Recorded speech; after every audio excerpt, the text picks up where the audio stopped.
Hello, my name's Tom Sherrington and I'm the co-author of Teaching Walkthrus, and I'm delighted that Walkthrus has found its way into the Chiltern Learning Trust Teaching and Learning Framework. In the video series that we've been making, the teachers have been very brave at putting themselves forward to showcase their development through using some of the individual techniques. So they've been taking a technique and modelling how to try to deploy that technique in a class. The teachers are at different stages of development. Some people are very experienced using this particular technique and are showing how it's done very explicitly. And in other situations, you've got someone who's really working on the technique and they're on the journey. And you'll see that across the range of videos. So they're not setting themselves up to be exemplars of how the techniques should be done in some precise way. They're just showing their process as they're working through, trying to work out how to use the techniques. So that's the spirit in which the videos should be viewed. You're watching a teacher sort of being quite vulnerable and saying, well, this is me trying this out. And then there'll be a coaching conversation with me afterwards where we discuss the challenges that they experienced and where things have gone well. So I hope you enjoy the videos. And thanks to all the teachers who took part. It's quite a brave thing to do, as you'll see. But I think they did a magnificent job and the whole process has been incredibly rewarding. So the walkthroughs then, you'll see in the coaching conversations, form the spine of all our conversations. We open the book at the walkthrough that the teacher's working on, and look at each of the different steps to see how well each one of them has gone. And that's an important thing that we're trying to model, that the steps provide a springboard for the conversation rather than an absolute sort of set of rules you have to follow religiously. And again, the teachers did a great job of modelling that in the discussions that we had. So enjoy the videos and I hope you find them useful in your own professional development.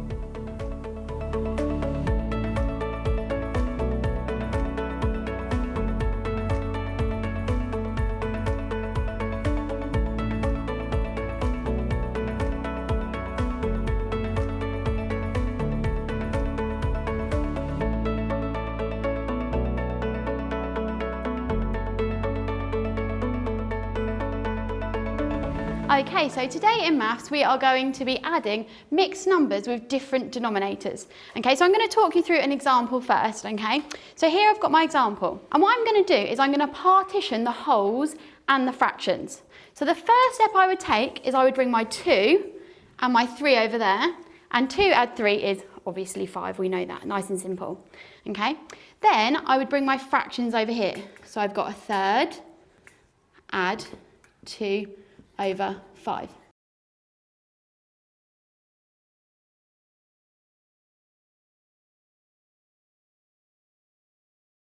This is the part that's a little bit more challenging and will require you to really think about the next steps that you're going to take.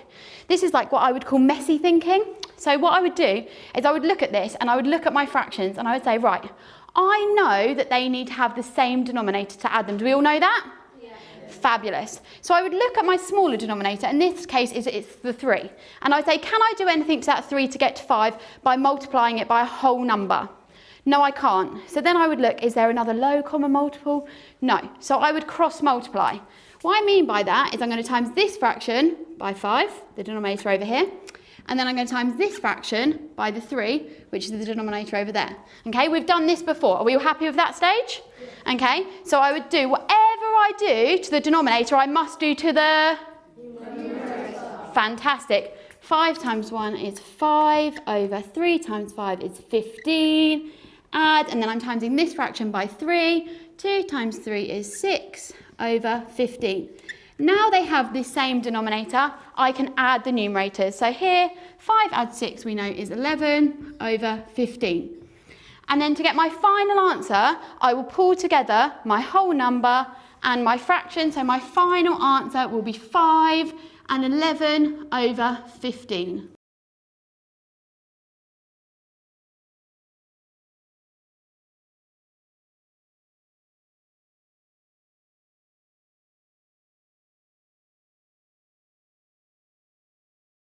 Okay, are we all happy with that?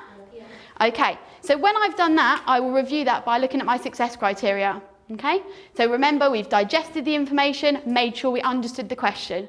We partitioned the mixed numbers and we added together the wholes. Okay, we converted the fractions to ensure they had the same denominator. and then we pull it back together. Something to really look out for is that these are proper fractions, okay? This is a proper fraction. If it was an improper fraction, obviously the numerator would be bigger than the... Fantastic, okay? And then I would combine them back together to get my answer. It's really important as well that you check it looks reasonable, okay? Are we happy with those steps for success? Yeah. Wonderful. So, I want to zoom in on my messy thinking. So I told you that this part here was my messy thinking, and I want you to really bear that in mind when you're looking at these 3 questions. I don't want you to do the questions, but I do want you to do is I want you to look at them and I want you to think about what is the same and what is different about these questions when you're going to solve them. I'm going to give you a few moments to talk to about that, on your tables. Off you go. Okay, so that's the same, perfect. Okay. So the answer will be different still, and also the denominator. Sit up, talk to your group. The overall denominator will be different. They all have holes, so they're all mixed numbers. What's different about them? Really focus on now, because you've got a lot of similarities. What would be different? They all have different fractions. Look at the denominators. What are we going to do each time? Really think about that, okay? Okay, guys, have we got some differences? I want you to focus on the differences. What are the differences? The first one, you don't need to multiply 1 3/4 by 6. You can just multiply by 3. The common denominator for both of them would be 12. Not Superb. Okay, fantastic. Okay, and I'm going to pull it back. 3, 2, 1. I heard some fantastic answers around the room, so thank you very much for thinking about that so carefully. So firstly, I want a couple of ideas of what is the same about all of these. Can I come to you first? What's the same? Okay, so they both have whole numbers here. Okay, they both have whole numbers. Yeah, we all happy with that one? Tell me something else that's the same. They all have fractions. So when it's got a whole number and a fraction, it's called a mixed number, okay? Good. Okay, and now let's focus on what's different. This is the really important part of the messy thinking. Yes? The first one, please. You don't need to multiply 1 3/4 by 6 and multiply 2 and 5 6 by 4. The common denominator, lowest common denominator for both of them wouldn't be 24, it would be 12. So you can just multiply 1 3/4 by 3 and 2 and 5 6 by 2. That was a superb explanation. You can have a house point, okay?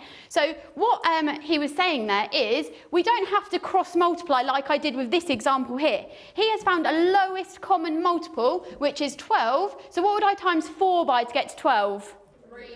And then I can also get 6 to 12 by timesing by? 2. Okay, so we've got a difference there with that one. Superb. Can you tell me the difference with this question here? So since 8 is a multiple of 2, you can just times the 3.5 by 4 to get to the denominator the same, which is 8.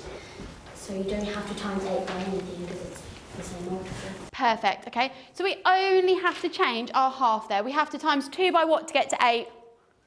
4. Come on, guys. We have to times 2 by what to get to 8? 4. Okay, fantastic. So we only have to change that fraction in that circumstance. I know you're going to be fantastic at this, so I'm actually going to get you to get stuck right in. I want you to work with your partner, okay, and I want to hear you using the language, and I want you to solve this question on your whiteboards. Off you go. Really use that method. Okay, so what are you going to do first? I'm going to take these over here Yeah. and add them together. It's 5. Perfect. And then over here, so that's 1/3 and 3/4. But we can times them both by each other because there's no common multiple. Yeah, and do you remember what that was called when we times them by each other? Do you remember the mathematical word? Cross multiply. Perfect, well done. Okay, carry on there. How are we doing over here? Okay, what are you going to do to these fractions to be able to add them? We've got a couple of options. So 3 and 4 both go into 12. So you're going to give them a denominator of 12. Okay, fantastic.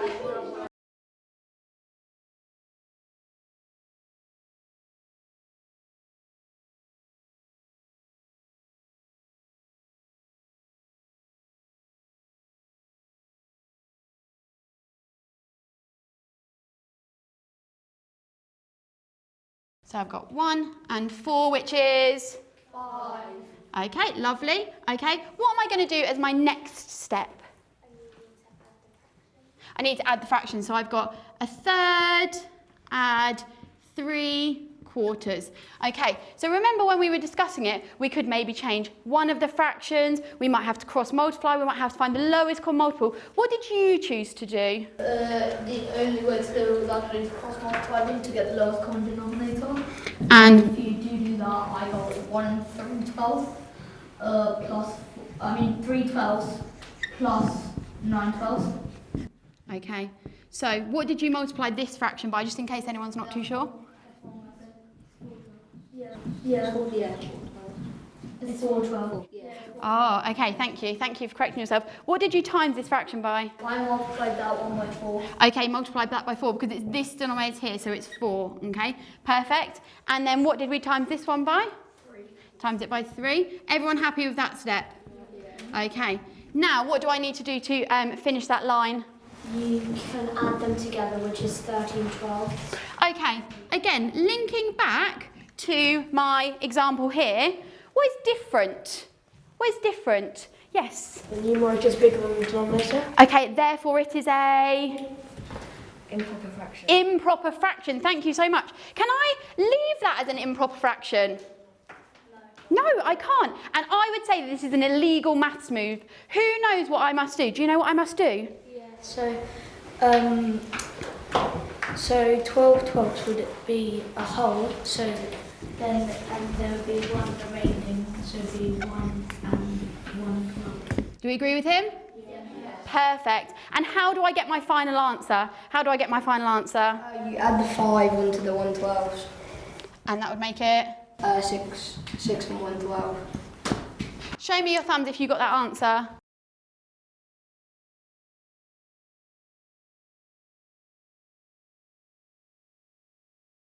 Absolutely fantastic. If you didn't get that, I'm going to be able to come right over to you now with that independent work. So what I've got here is I've got some challenges. Okay, so I know you're all going to do a superb job because you have just answered that question so well. So now you can move on to the independent challenges.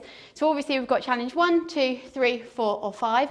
And I would like you to choose to start from challenge 1, 2 or 3 and then you can move yourselves on. Off you go.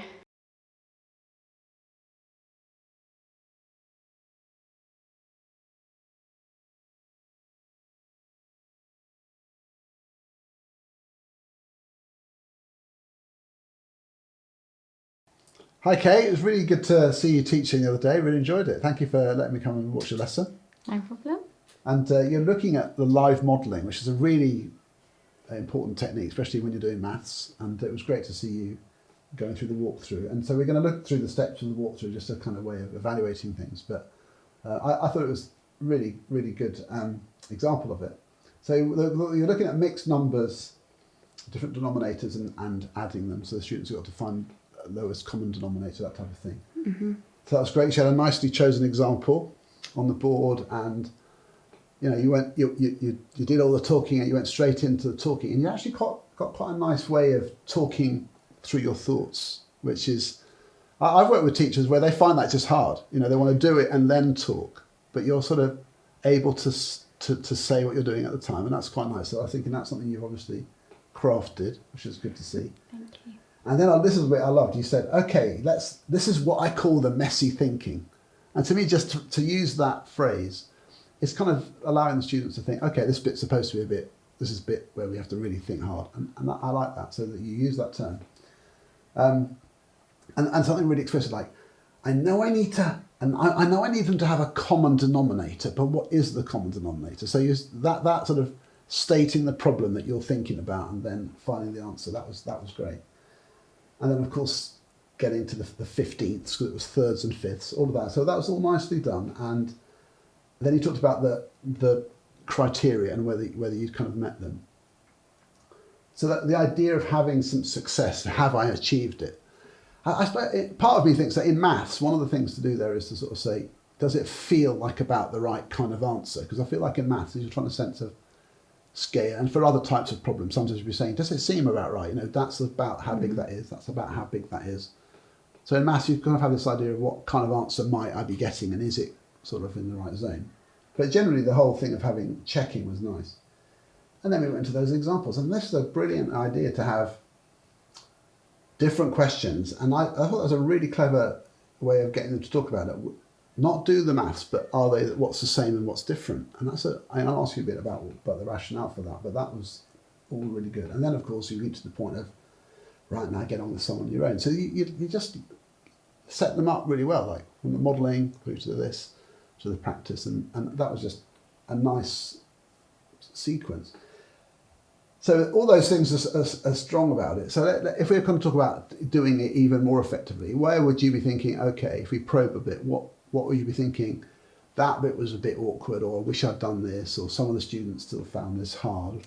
So the bit that I would probe, and I'd break down and like depending on the lesson. So I like to kind of get a feel of what the children understand in that guided practice, and then I could pull a group off for some more guided examples. So if they weren't understanding, like a boy put his hand up and asked me a question about would he cross multiply, or could he find a lower common multiple, I think actually if they're not really solid with that understanding, just pulling them back for another guided example to discuss it and get them to use the language. So kind of almost if going forward and then going back through the steps to build upon their understanding.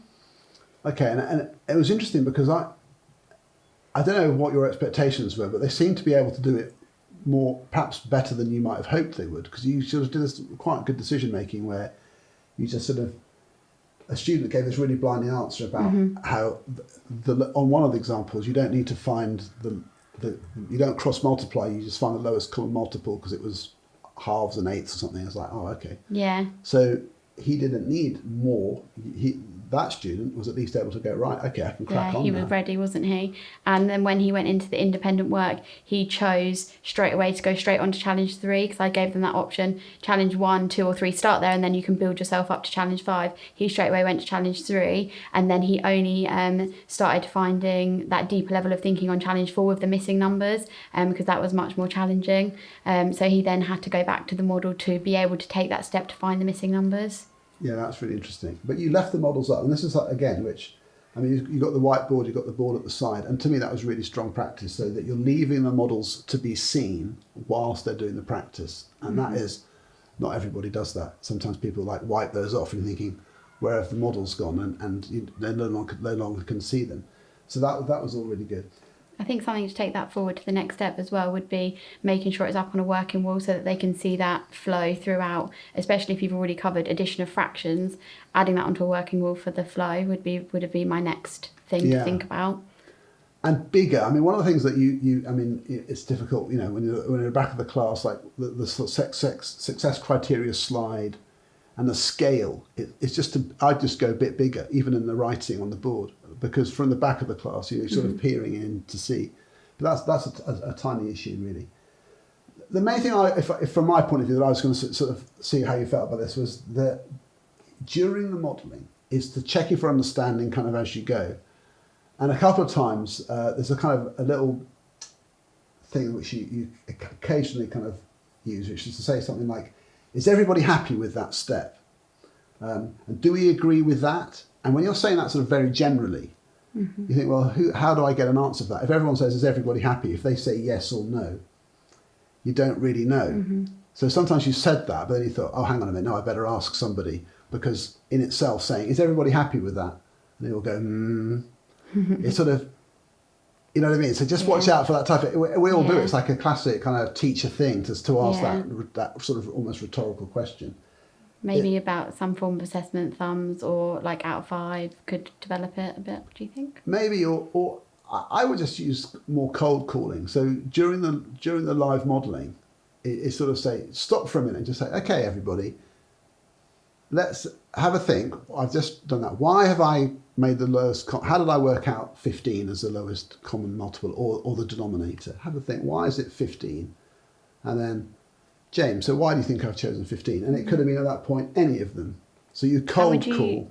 Would you do that in that original first stage, or would you leave that until the guided practice to get the children involved? So there's obviously different kind of opinions on that. Good question. I would do the example just like you did, and then step back from it, and then check for understanding of the one they can see that's correct. So they know it's 15. They're not having to work out 15. They know it's correct. And you would say, so why is it that? Okay, and why is it this? And why didn't I choose 30, or why didn't I choose? So they can, so you're checking for understanding on something that's already done, without the kind of, does everyone get that? Because you're just sampling a couple. So if they all feel it could be them, they're sort of hanging on your words.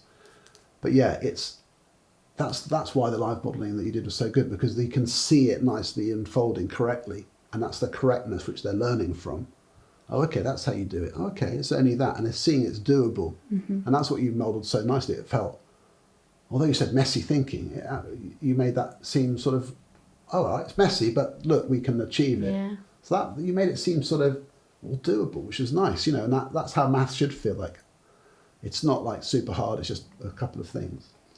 And I think one of the best things in that sequence was the fact that you responded to the fact the students were up for it, you know. So you went, okay, we're up, we can do this. And you even said that to them. I think you can do this now. And so that was a good decision.